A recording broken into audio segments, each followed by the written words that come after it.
Net 'n vinnige kennisgewing aan die luisteraars. Ons vra om verskoning vir die klankgehalte van die episode. Die klanktoerusting is immers intussen uitgesorteer. Dankie vir die geduld. Lekker luister. Welkom by Tyd saam met Jesus, 'n plek waar ons net saam kom sit, dink en praat oor die dinge van die hart. Geen druk, geen reg of verkeerd, net eerlike geestelike gesprekke oor geloof, lewe en alles wat ons op die reis saam met Jesus raak. Hier deel ons stories, vrae, insigte en soms net stilte saam. Want dit is in die eenvoudige oomblikke dat God die diepte van ons harte raak. So sit gerus, ontspan en laat ons hierdie tyd saam met Jesus geniet. Heilige Gees, dankie vir die voorreg om op hierdie uitsending te kan wees. Dankie Vader, ek vra dat U my in Sonja se monde en ons tonge sal seën en ons vra dat U deur ons sal praat. Ons is nie die instrumente, ons is die karakters. U gebruik ons om dit wat U wil sê deur hierdie tema, hierdie verhaal van Josef, dat dit die harte en dit wat U wil aanraak daardeur, dat U dit sal kom doen nou. Ons kan dit nie sonder U doen nie, ons wil dit nie sonder U doen nie. Dankie vir die voorreg vir vanaand. In Jesus naam. Amen. So, ons praat oor wanneer jy voel jou lewe is onregverdig. Ja, en weet jy, daar is soveel mense wat vandag se dae so voel, dat hulle voel asof hulle lewe onregverdig is met die verskeie goeders wat in hulle lewe gebeur. Daar is seisoene, alles kan nie altyd sleg gaan nie, alles gaan nie altyd goed gaan nie, daar is seisoene. So, mens moet altyd gaan sit en dink, wat kon dit veroorsaak het? Weet, as daar nou iets is wat dit veroorsaak het nie, dan moet 'n mens maar kyk wat wil die Here mens daaruit leer. As jy nou vat vir Josef se storie ook. Hy het niks gedoen om homself in daai situasies te kry nie, maar dit was as gevolg van die rigting waarheen God hom wou lei.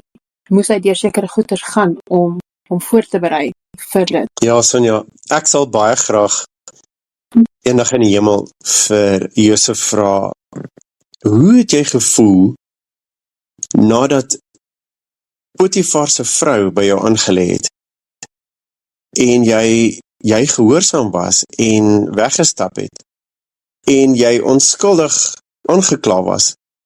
Hoe het jy gevoel om toegesluit te word in die tronk vir 13 jaar? Hier is jy en jy doen die regte ding en jy word toegesluit. Hoe het jy gevoel en hoe het hy elke dag daai moes verwerk en deur wat hy moes gaan en ek dink ons kan ook in jou hedendaagse tyd omstandighede wat jy nou wat veroorsaak is deur sê maar lewensomstandighede wat goed veroorsaak het en jy kan niks daaraan doen nie. Jy is nou in daai situasie, so wat maak jy? Jy kan nou miskien die toys in jou kot gooi of weet wat doen jy? Tel jy die stukke op en gaan jy aan? Want dit gaan bepaal jou die uitkoms. So ons kan baie leer van Josef. Hy het aangegaan en die Here het by hom gestaan deur daai storm. Kom ons noem dit nou maar 'n storm as ons in ons lewe deur 'n storm gaan. Wat doen jy? Ja, en as jy bietjie mooi dink, hy is eintlik in die tronk gegooi as gevolg van sy integriteit. So dit is wat dit kos dan om 'n integriteit te hê.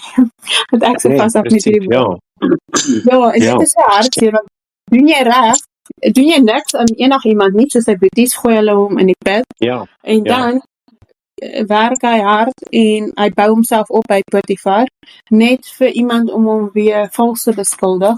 Ek dink jy kom op 'n oomblik wat jy voel soos in jene, wat help dit ek doen die regte ding, want alles wat ek reg doen, nog steeds word ek net verkeerd behandel en al die verkeerde goeders, jy weet, kom net na my kant toe. So wat is dan die use? En daar's baie mense wat so voel, soos in, wat is die use, ek tree reg op, ek probeer reg lewe, maar die dinge kom en afkom. En ek kan getuig daarvan, ek het op 'n tyd, voordat ek 'n regtig baie nader in die Here gegroei het, baie jare terug, het ek gevoel, soos in, wat die heng, verstaan jy, wat doen ek verkeerd, of wat help het, ek probeer een ding na die ander ding reg doen en reg leef, maar ek word net die hele tyd gepootjie. Dan voel 'n mens, en dit maak 'n mens baie keer 'n bietjie negatief en depra, en dit is ook nou in daai rigting wat jy moet jou emosies en daai dinge intact hou. Want nie net is dit wat nou met jou gebeur nie, maar hoe jy respond teenoor dit. En hoe jy respond teenoor dit, gaan bepaal nou natuurlik die outcome van, jy weet, die resultaat. Ek hoor presies wat jy sê daar, en dit is waar, so ons sit in 'n situasie, of is in 'n seisoen of 'n storm, en dit is soos, wat doen jy in daai, wat is jou volgende stap, wat doen jy? Gooi jy tou op, los jy, word jy kwaad, wat is jou volgende optrede, wat is jou volgende stap, wat doen jy om daai situasie te verbeter? Want om dit slegter te maak, gaan jou regtig niks help nie. So, wat doen ons om dit te verbeter? Ek weet die Here sê, volg my, soek die koninkryk van God eers, en ek sal vir jou die begeertes van jou hart vir jou gee. So ons weet, Papa God het die best interest tot hart, maar die lewe is onregverdig. So, daar is omstandighede wat ons in is, of wat is in beland, wat gaan kom. Dit is so, ons gaan deur hy goed. Kyk, soos Josef, hy het nie dit beplan nie, hy het nie daarvoor gesoek nie, hy het nie daarvoor gevra nie. En nog steeds het hy, uit sy hart uit, hy is gehoorsaam gewees, en hy het die beste, hy het regtig in God se vywer geloop. En nog steeds gebeur hierdie goed met hom. So sy voorbeeld vir ons vandag is, hy was onskuldig. Ons baie keer doen goed wat, dit is ons eie skuld, want as gevolg van keuses wat ons maak. Maar ons moet nie fokus daarop nie, of ons moet nie daaraan dat dit ons terughou nie. So wat is jou, dit gaan altyd oor, ek dink altyd as jy sê, bly jy lê, of staan jy op? Stof jouself af en besluit, okay, wat kan ek nou hier omtrent doen om hierdie situasie te verbeter? Josef hy het vywer gekry, en hy het later, toe in die tronk was hy 'n manager van die tronk. So hy het sy geloof, en sy liefde vir God, was, ek gaan aan, die Here sal deurkom vir my. Die Here sal deurkom. 13 jaar het hy dit gedoen. So ons kan regtig nie, as hy dit vir 13 jaar lang kan doen, dan kan ons sê, weet jy wat, hierdie omstandighede nou, dit gaan nie altyd so wees nie. Kom ons kyk wat ons kan doen nou, in hierdie situasie, om dit te verbeter. So Josef is 'n amazing example actually, van hoe om 'n situasie te hanteer, en nie op te gee nie, maar aan te hou. En miskien moet ons kyk soos, elke stapie nou, kom ons vat net die eerste stapie. Maak vir jou 'n koppie koffie, gaan vat 'n lekker shower, of gaan stap in die parkie, en bid, vra Here, ek is seker Josef het dit baie gedoen, maar gaan op jou knie en sê, Papa God, ek kan nie meer nie, ek weet nie wat om te doen nie, help my met hierdie situasie, en die Here sal altyd deurkom met die situasie, altyd.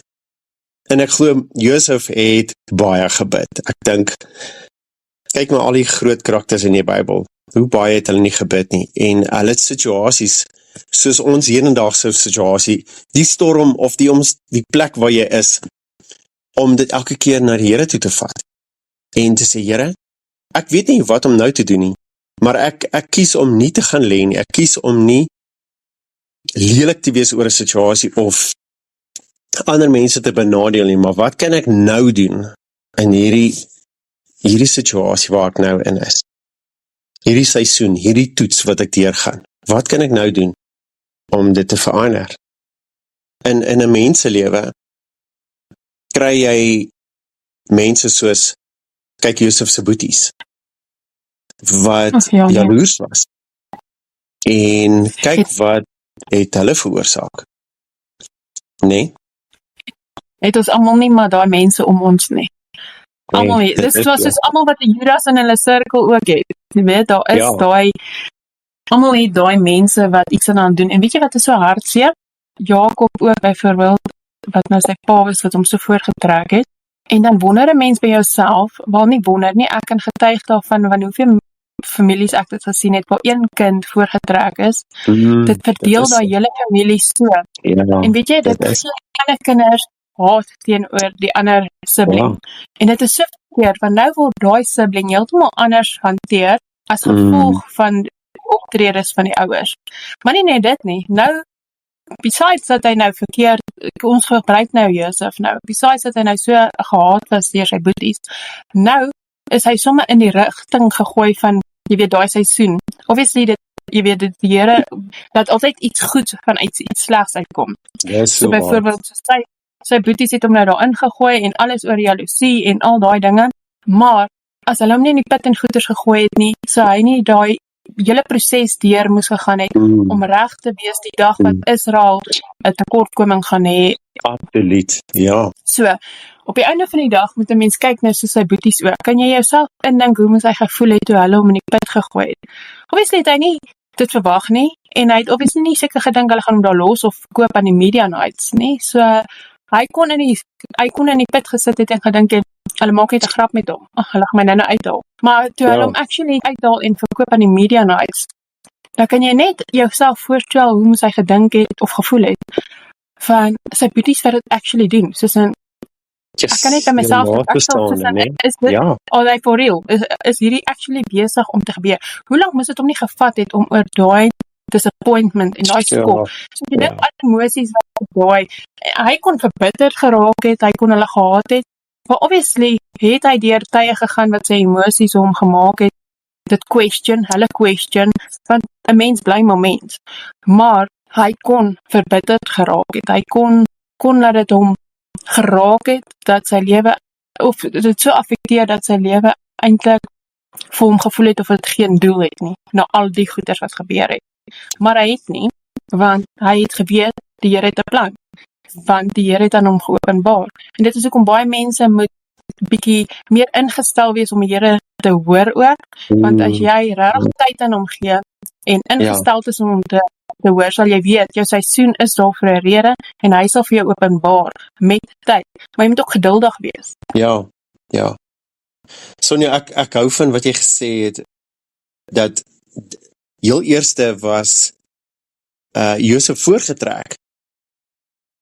En dit gebeur in baie families en hy het nie dit gekies nie. Hy is 'n jong seun, hy verstaan nie al hierdie goed nie. En daar word hy in 'n put gegooi en sy broers dreig om hom dood te maak, jou eie familie. So om dit weer terug te bring in ons hedendaagse lewe, dit gebeur. So dit is hierdie goeters orals in dis goed wat gebeur wat jy nie, sê maar jy's nou die seun of die dogter wat voorgetrek is en die ander kinders is jaloers en kwaad oor jou, wat ek al. En soos jy sê ook, hoe hanteer 'n ou dit van daar af? Nou word hy Josef in 'n put gegooi. En soos jy sê ook, hoe lank moes hy nie worstel met my eie familie wil my doodmaak en verkoop my as 'n slaaf nie. Dit moes vir hom verskriklik wees en hoe verwerk hy dit, neem. Ja, en maar kyk hoe baie tyd het hy gehad om elke situasie wat hy in is te verwerk. Ja, tyd, saam met Papa God alleen, ek like wat jy gesê het, ons moet in ons hedendaagse lewe. Jy moet 'n verhouding met Jesus hê, jy moet tyd spandeer saam met hom. En jy moet die Heilige Gees vra om jou te lei. Want anders gaan jy dit nie maak nie. Jy gaan nie weet wat om te doen nie. Want daar's kere wat ons nie weet hoe om 'n situasie te hanteer nie. Maar vat elke oomblik, elke iets wat jou pla, omstandighede, vat dit na die Here toe en vir hom vra, help my met hierdie want ek weet nie wat mee om te doen nie. En dit is so amazing dat Josef, weet, ons kan gaan stap of in 'n huis sit of net iets doen of hy kon nie huis sit en hy het in 'n tronk gesit. En hoe die Here hom voorberei het om sy broers te moes vergewe. Mense, imagine mense, jy moet mense vergewe wat jy wil doodmaak. Ja, hoe verwerk jy dit? hy is so 'n amazing example van om omstandighede om te draai, en dis reg wat jy gesê het ook, die Here vat slegte situasies en hy maak dit goeie situasies. En dit moet ons altyd onthou ook. Wat amazing is, ja. As jy dink ook, waaraan Josef gewoond is, hy is gewoond om voorgetrek te word, en hy is pappa se oogappel, en hy kry alles. Nou is hy heeltemal in die put, hy is nou heeltemal teenoorgestelde. So dit was ook nou nog 'n aanpassing vir hom. Nou nie net die skok nie, nou nie hy wat sy pa mis nie, so hy sy status verloor, sy stem verloor, hy is as 'n slaaf verkoop. So hy is heeltemal opgesit as wat dit was vir hom. Hy het amper soos 'n koning gelewe. Jy weet nou nie letterlik nie, maar hy het baie dit almal wel af. Maar en sy pa wat van opgekom het en almal wat gehoor het, en nou is hy heeltemal die opposite. So kan jy dink daai aanpassing ook nou en nou nog met al die emosies wat 'n rol speel. Ek dink dit moes baie erg gewees het in die begin. Yes, ek dink toe hy nou eventually tronk toe was hy nou al taamlik gewoond aan al die teleurstellinge en al daai dinge, maar tog het hy nou weer 'n hele paar ander goeders daar moes leer.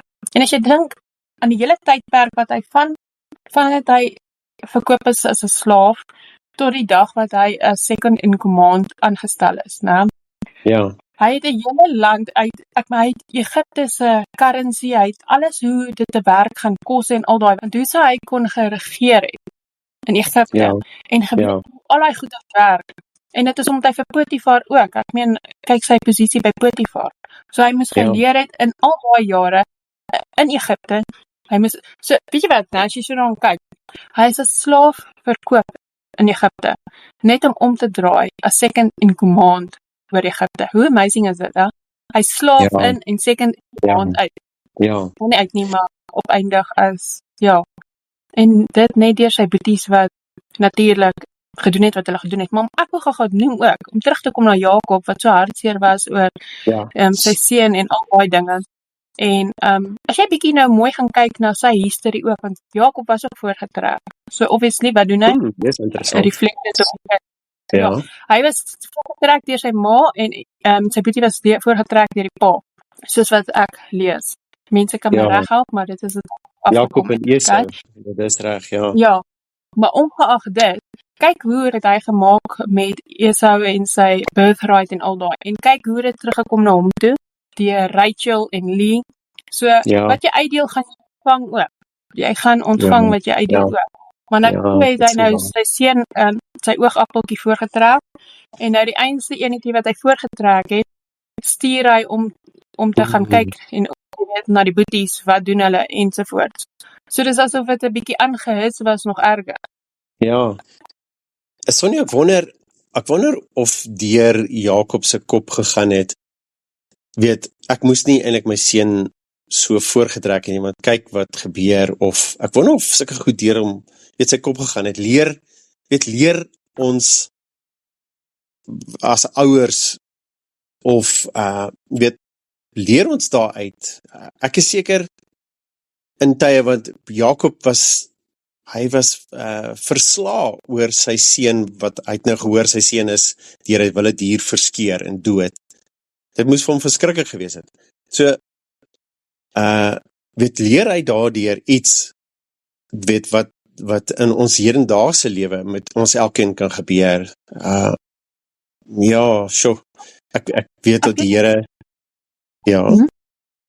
gaan aan.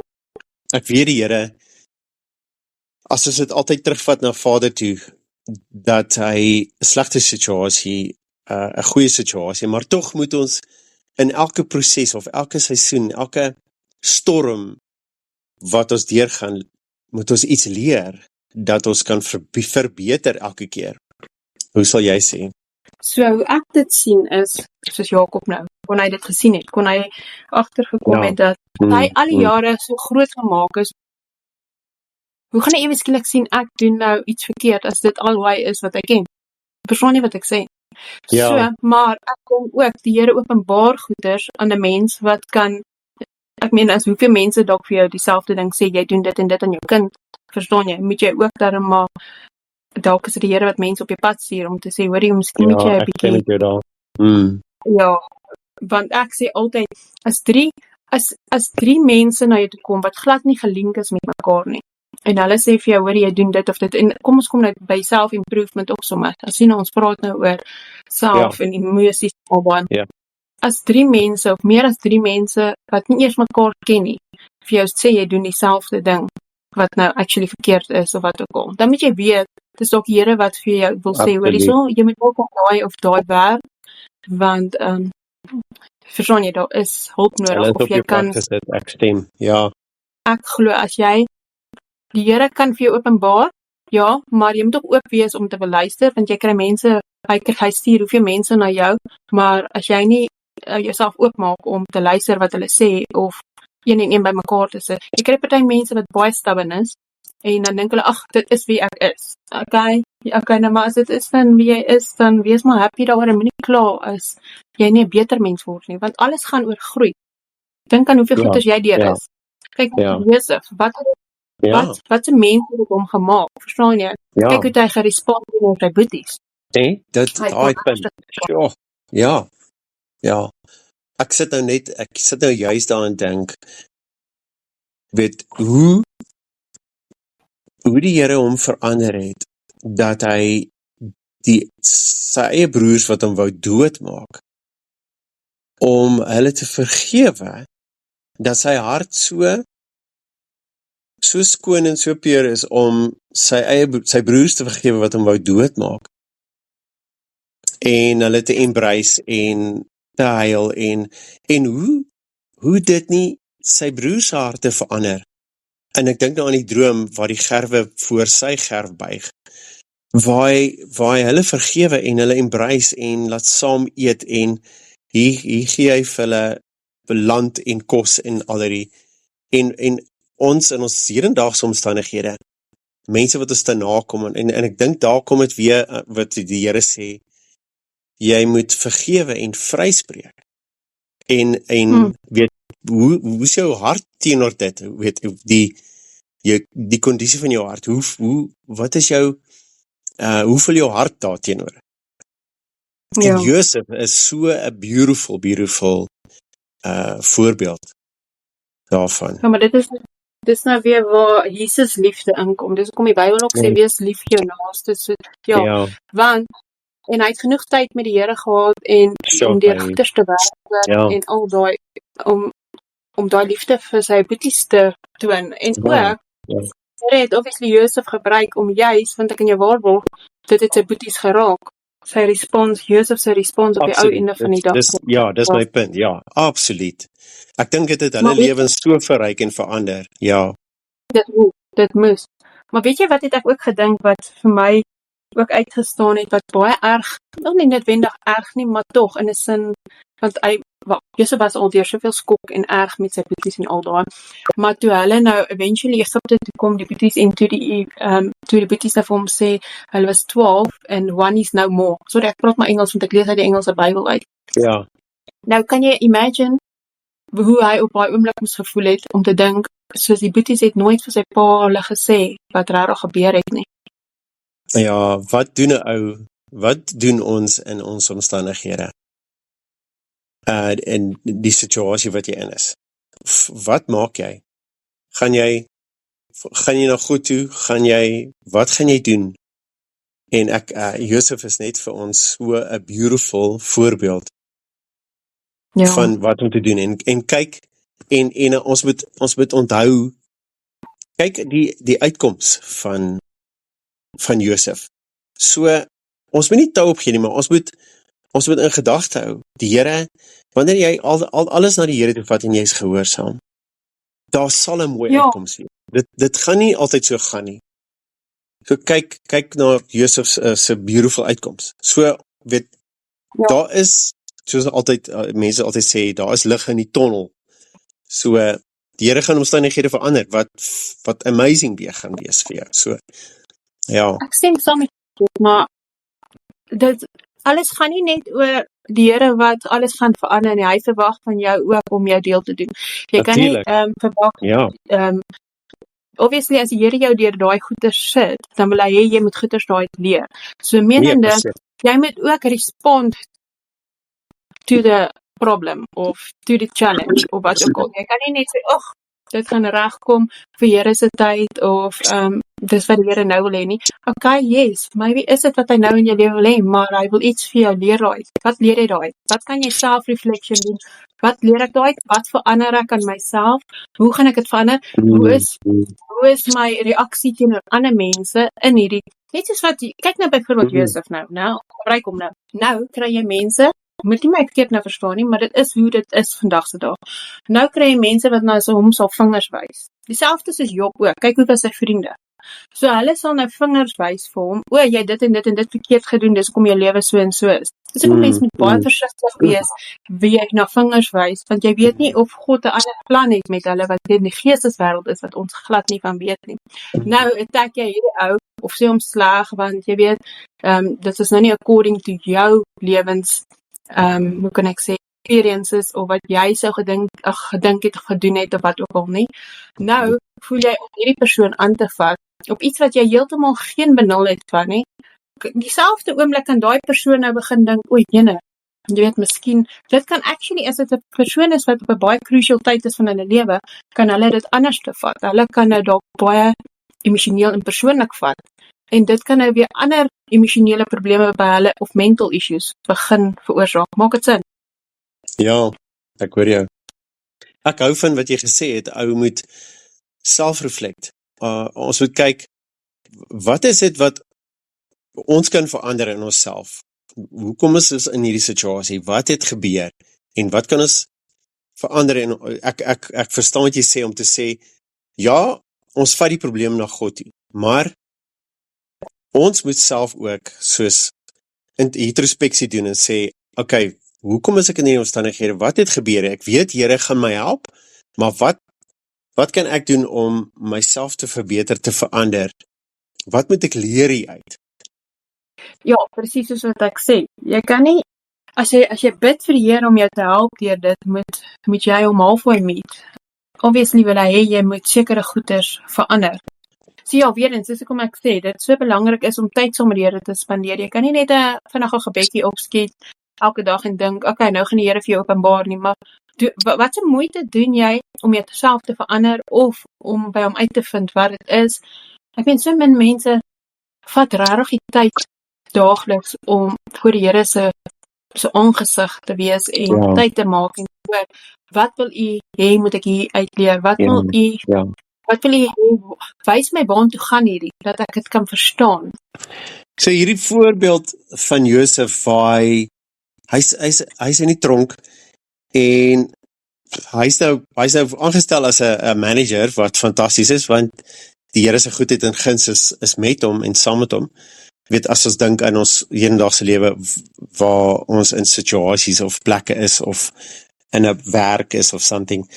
En hier kom twee nuwe, wat sou hulle kan noem, prisoniers of weet jy, die skinker en die bakker. En toe moes hy nog 2 jaar wag vir hierdie ouens om vir Farao te gaan vertel dat hy kan drome uitlê of om hom te bevoordeel. So hy het dit as 'n opportunity gesien, maar hy moes toe nog 2 jaar wag. Dit is erg, nee. Ek hoor wat jy sê, en hy mag dalk gedink het, dit is onregverdig. Weer eens, ek kan nie eens hierdie, jy weet, ontleed sy droom vir hom, maar hy vergeet van my, okay? Maar, onthou net, soos met ons seisoene en alles in die lewe, het God sy tyd. Net soos as jy sal kyk nou na Josef ook, die tyd wat hy moes uitgekom het, tweede in beheer, dit was die regte tyd gewees. Dit is die regte tyd wanneer dit die famine en al daai dinge wat gebeur het daai tyd, as hy 2 jaar voor dit uitgekom het, was dit nie die regte tyd nie. En dis hoekom hy ou hom onthou het 2 jaar daarna, die tyd toe God dit beplan het. Nie voor dit nie, daai tyd. Dis hoekom God se tyd is so akkuraat, altyd on point. Maar weet jy, ek wil gou weer nog iets vertel wat vir my so interessant is wat ek op afgekom het. As jy nou kyk na, ek praat maar so tussen Engels ook, want ek lees maar die Engelse Bybel en my Engelse notas ook, so bear with me.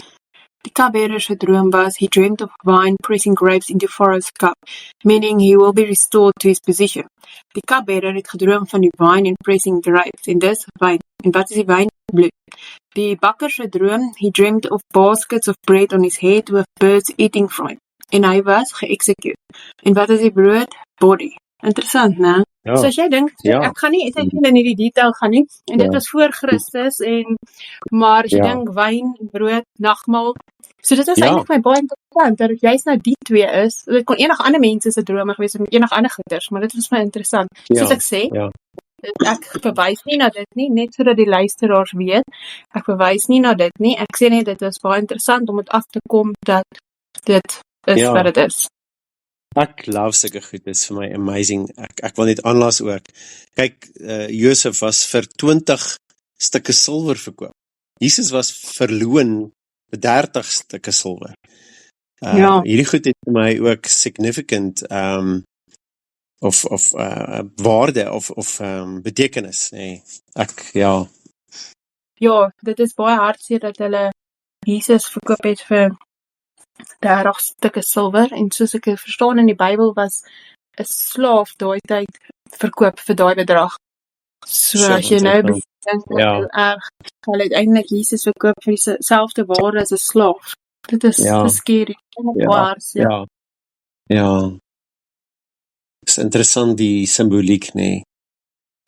Van, en soos jy sê ook die drome wat jy vertel van die bakker en die skinker, die wyn, die druiwe en die wyn, die bloed van Jesus en die bakker, die brood, die liggaam, nee. Ja, hoe amazing, hè? Ja, dis amazing. Dit is jare voor Christus, nou, verstaan jy, dit is hoeveel jare. Ja. Ek weet net hoe toevallig, dit kon letterlik enige ander mense se drome gewees het, maar jy kon ook 'n blacksmith gewees het, of enigiets anders, maar spesifiek 'n skinker en die bakker, interessant. Ja. Weet jy wat is my ook interessant, né? Ja. Van Jakob is Josef nou onder hom nou, is hy heeltemal deur daai proses om reg te maak vir die 12 tribes waar die ander seuns ook by betrokke is. Hoe amazing is dit nie? As jy vat van Josef van die begin, al die proses wat hy deur moes gegaan het om tot daai einde te kom, om reg te wees in die tyd om sy familie te red met die famine, want as dit nie gebeur het, hoe sou die 12 tribes, jy weet, ontstaan het en aangegaan het? So hy het letterlik hulle family line heeltemal met die 12 tribes, alles het Josef gered. Die Here het hom obviously gebruik om te red. So hy het letterlik die toekoms. Hy het nie net tussen gebeurtenisse mee gehelp nie, dit was die toekoms van die 12 tribes en alles wat daarvan af moes gebeur het, met die boeties. Maak het sin vir jou? Die 12 stamme, hy moes hierdie doen, dit was eintlik God se plan van die begin af met hom. Hy het dit nie geweet nie. Maar dit is so belangrik gewees. Presies, weer eens hy die slegte gebruik om die goeie daar uit te bring. Ja. En kyk, jy daai familie nie kos gehad of niks nie, wat is hy doodgaan en dan het alles uitgeleef, daai hele stamboom. En kyk hoe amazing het Josef uitgedraai van hierdie, kom ons sê maar, soos ons in Afrikaans sê, hierdie spoiled seentjie. 17-jarige seentjie, wat staan dit 9, sy matriek, weet, hy was voorgetrek deur sy pa, en dit was regtig onregverdig, en kyk hoe 'n beautiful mens het hy uitgedraai, deur trials and tribulations, en al die goed wat die Here, hoe die Here hom verander het, en kyk hoe amazing mense is hy, wat sy broers kon vergewe, en hulle omhels, en 'n tweede in bevel toe kon wees, in 'n land wat nie eers hulle sin is nie, wat vir sy volk 'n heenkomme gee, en 'n toekoms, en om te dink, sy boeties het hom nie eens herken nie, so hy is so gewoond aan die Egiptenare, ek meen het hy Egiptenare vrou gehad, hy het so aangetrek, hy het heeltemal hulle manier van leef opgepas, so hulle het nie eens gebeur het as hy nie, so, maar wat ek gou vir jou ook wil sê, om terug te kom na deur al die goeders wat 'n mens gaan, en dat dit obviously met 'n purpose gebeur, 'n groter purpose, en dit is nooit vir ons sien obviously nie die groter prentjie nie, maar as jy nou so daaraan dink, wat het jy al ooit uit jou goeie tye geleer? Wat het jy aan jou karakter of enigiets verander deur net goeie goed wat gebeur? Niks nie. Jy kan nie, daar's niks om te leer nie. Ek is happy. Dis 'n goeie nuus, ek is happy. Maar wat leer jy van jou slegte tye? Letterlik alles. Alles van jou menswees, alles van jou seisoen, alles van jou trials, alles is deur jou slegte tye. En kyk, weer eens gebruik die Here jou slegte tye om jou uit te bring. So, ons kan dan eintlik sê, as jy deur 'n seisoen gaan, of 'n storm, of 'n plek waar dit moeilik gaan, ek dink ons moet dan ons mindset verander en te sê, yes, okay, dit gaan rof, wat moet ek hier uit leer? Hoe kan ek hierdie embrace om te verbeter? Want obviously is hierdie 'n metode of 'n seisoen of something om onsself te verbeter, om ietsie uit te leer en ons mindset so te verander om so daarna te kyk. So dan is dit nie, dan verander dit eintlik jou uitkyk na in die omstandighede wat jy in is. En weet ook dat dit gaan nie vir altyd so aanhou nie. So, hoe gouer 'n ou die mindset verander, hoe makliker gaan dit raak, of hoe beter gaan dit wees vir ons. Dan kan 'n ou weer perspektief kry en soos, okay, kom ons doen hierdie, jy weet? Ja, hoe vinniger jy saam met die Here werk, hoe vinniger gaan jy dalk aan die einde van jou trial kom. So, hoe vinniger jy saam met ons van deur hoor wat hy te sê, as wat jy nou stubborn is, jy wil nie leer nie, en so kan jy nou die hele tyd oor en jy wonder, hoekom gebeur dit oor en oor, okay? Maar het jy 'n tyd gaan gee aan die Here om te hoor wat jy daaruit moes leer, want obviously as dit elke keer gebeur, moet jy iets daaruit leer. En omdat jy nie iets daaruit leer nie, kom jy dan op jou voorstoep. Maar ook wat ek wil sê is, buiten dat dit mense challenges en trials mense so mature op die einde van die dag, nie net mature as mens nie, maar in God ook. Jy weet, jou identiteit in God. Gebruik hy al die goeders wat jy deur is, om ander mense te help ook. Ja. Of jy met iemand anders kan empatiseer en bystaan of so.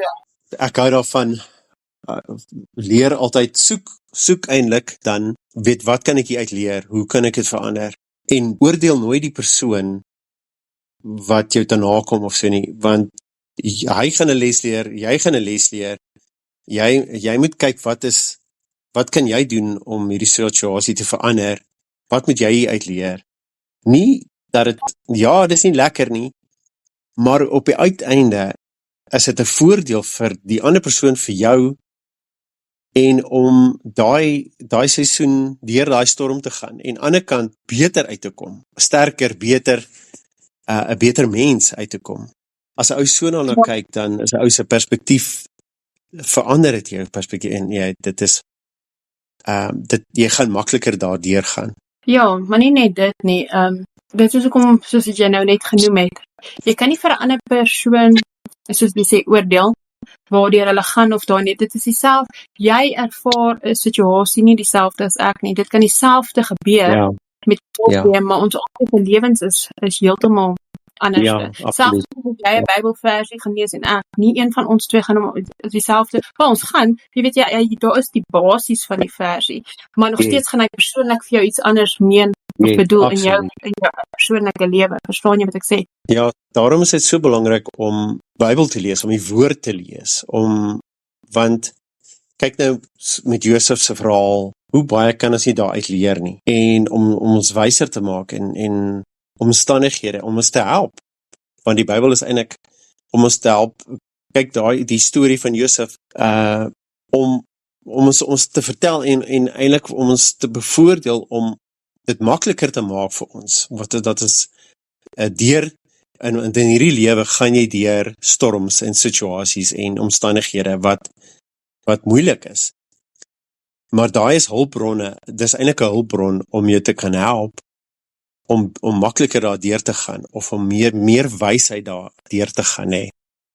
Ja, jy kan byvoorbeeld 'n hoofstuk 10 jaar terug gelees het, en hy het vir jou ander betekenis dan gehad, vir 'n antwoord op een van jou probleme of uitdagings, en as jy hom nou gaan lees, dit is hoekom my woord lewendig is, dis hoekom dit die lewende woord is, want hy gee vir jou 'n lewende antwoord elke keer op 'n situasie wat jy in is.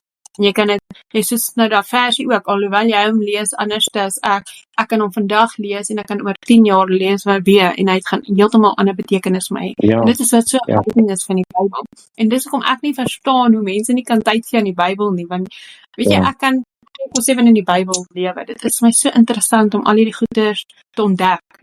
Ja, vir elke persoon is die stukkie wat jy, die stukkie woord wat jy kry uit die Bybel, vir elke persoon is dit persoonlik iets in sy toets of sy omstandighede of sy storm waar hy in is. Dis wat jy gesê het ook, die woord is lewend, want die Here gee vir jou vir daai seisoen, daai toets, daai tydperk gee vir jou woord vir dit. Ek het eendag vir die Here gevra, hoe is dit moontlik, soos jy genoem het, jy kan 10 jaar terug iets gelees het, en dan nou kan jy dieselfde ding lees, en dan kom daar 'n ander boodskap uit, wat vir jou vir daai tydperk, en dit is nogal amazing, want jy so sê, weet die woord is lewend, en dit is, soos jy sê ook, hoe kan mens nie die Bybel lees nie, dit is so verrykend, en jy bestudeer die lewende God, dit is maar net so amazing, en ou kan nie sonder die woord, kan nie sonder om die woord nie te lees nie.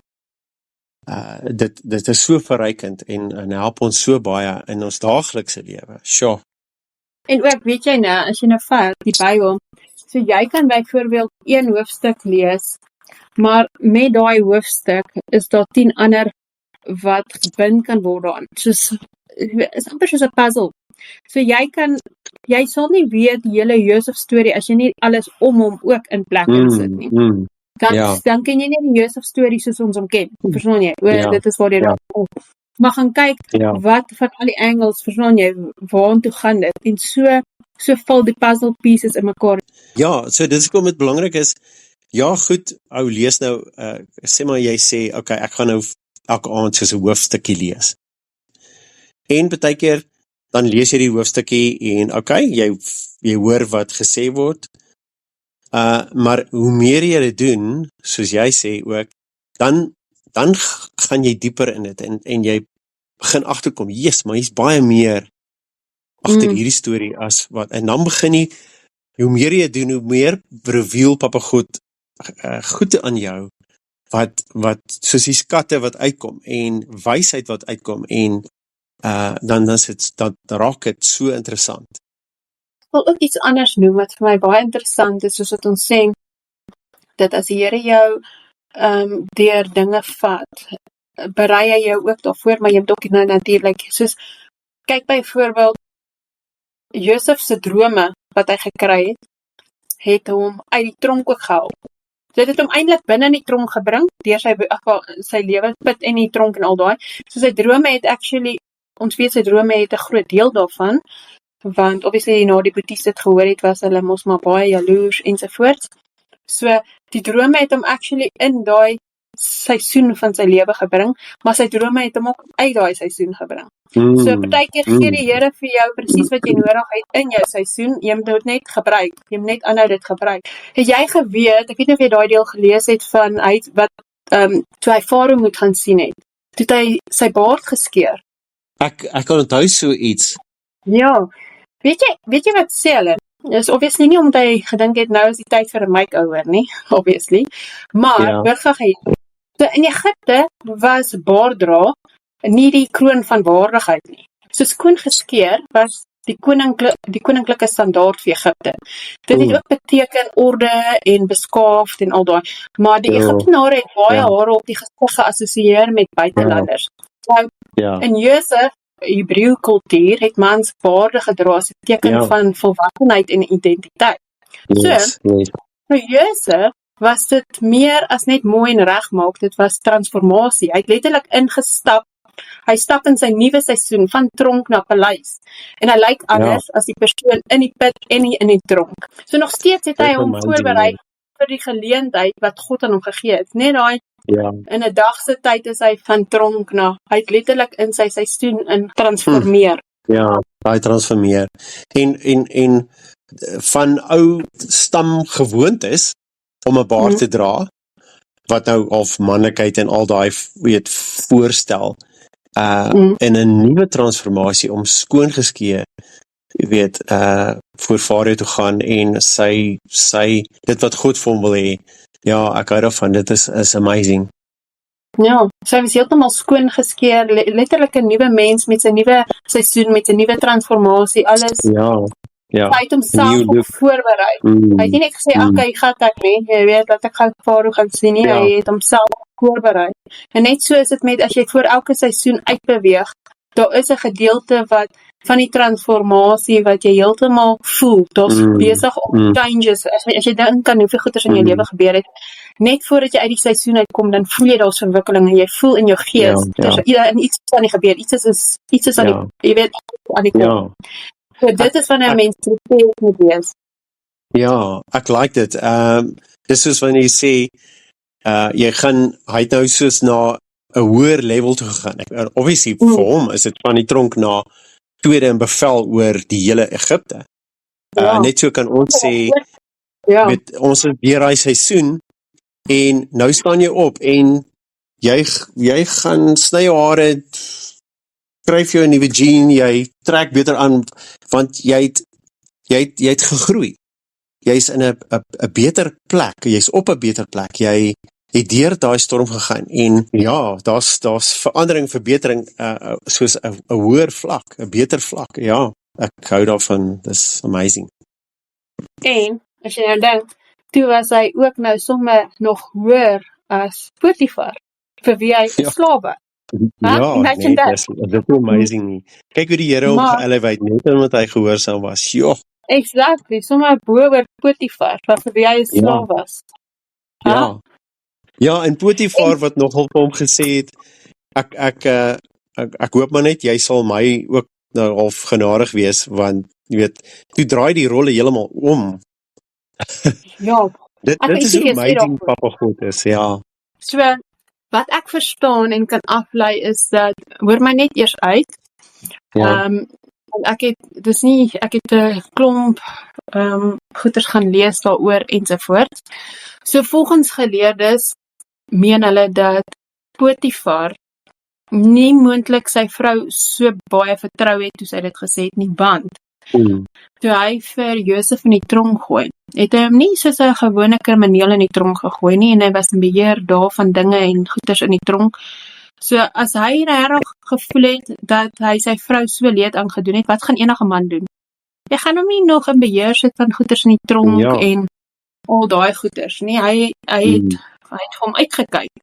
Potifar het vir hom uitgekyk. En dit is hoekom Potifar dit vir hom kan gesê het nou aan die einde, want hy weet hy het hom gehelp in baie wys. Dis interessant. Sjoe, ja.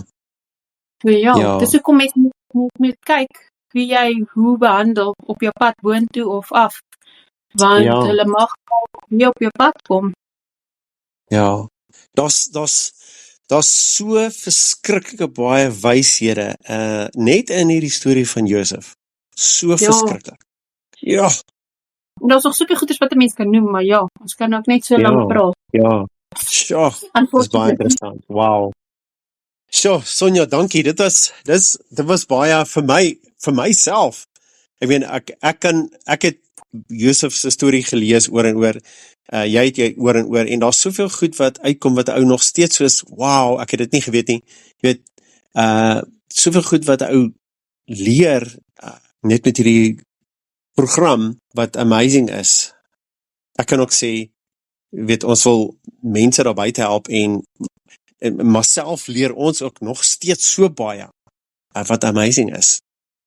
Ja, soos wat ek vir jou gesê het, nou die dag, teen die einde van die jaar, as ons episodes alles so uitwerk soos wat ons beplan om meer gereelde te doen, gaan ons teen die einde van die jaar nogal redelik gekonfyt wees met die dieper mysteries, as ek so kan noem, in die Bybel wat ons op afkom.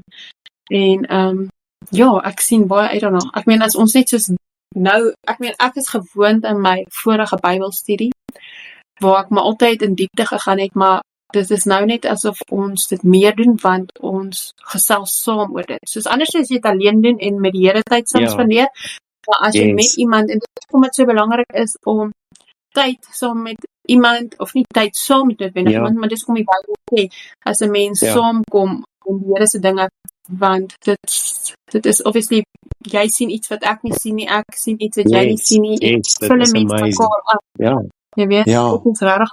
ja, Ek sien ek love rarig uit na die episode, en ja, ek wil vir jou ook sê dankie, hierdie was nou 'n lekker ja, liedjie. dank baie geleer weer. Dis amazing, dankie Sonja.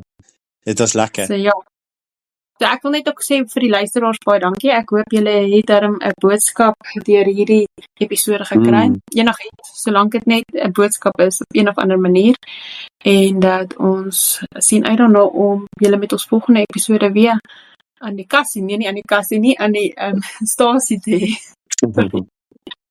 Ja, luisteraars, tot ons weer gesels en fokus op Papa God en wat hy wil doen en om ons te verbeter in elke situasie en elke seisoen en elke storm. Maar hou Papa God in laat hy sê ken my in al jou weë, sodat hy saam met ons daar. Hy is in elk geval in ons saam met ons in die storm. Maar ken hom in alles. En ons sal soos Josef baie beter aan die kant uitkom. Ja, en mens moet maar ook so deur mense seisoene leer om nie die slegte te sien, wat het dit veroorsaak, waar kom dit vandaan nie, maar eerder, wat moet dit my leer? Wat gaan ek daaromtrent doen? Ek like dit. Want hoe vinniger jy dit doen, hoe vinniger gaan die seisoen omwees. Ja, ek like dit. Jy Yes. help jouself eintlik baie vinniger om te fokus op die eindresultaat en wat jy daaruit moet leer en actually dit doen. Net anders gaan dit aanhoudend op jou voordeur beland. Ja, So, as om te fokus waar jy in is, nee, ja, ek love it, ek stem met jou. Maar natuurlik met die Here, want hy moet vir jou openbaar. Want self gaan jy dit doen. Ja. Hy moet vir jou openbaar om te kan doen. Ja, So, meer tyd met die Here en meer tyd met jouself ook, want dit is waar 'n mens self goeders oor jouself ontdek, is wanneer jy self reflect. En met self-reflection het jy tyd nodig, jou eie tyd met God en jouself. ja, Jy kan nie in jy weet heeldag elke dag besig wees en dink jy gaan jouself beter leer ken nie. Jy moet tyd vat om te sê, okay, hier sit ek nou. En as jy moet 'n lysie maak, wat is jy weet die negatiewe, die positiewe wat ek hier uit moet leer? Wat moet ek skraap? Wat moet saam met my gaan in die volgende seisoene? Jy weet, ja, halleluja. Ja, moet ek gaan skeer? Ek gaan skeer soos Josef vir my my in die volgende seisoen, jy weet? Ja. Sure. Ja, prepare yourself vir die einde vir die seisoen vir die volgende een. Ja. Amen, halleluja. Nou maar, laat ons afsluit en dan sien ons julle binnekort.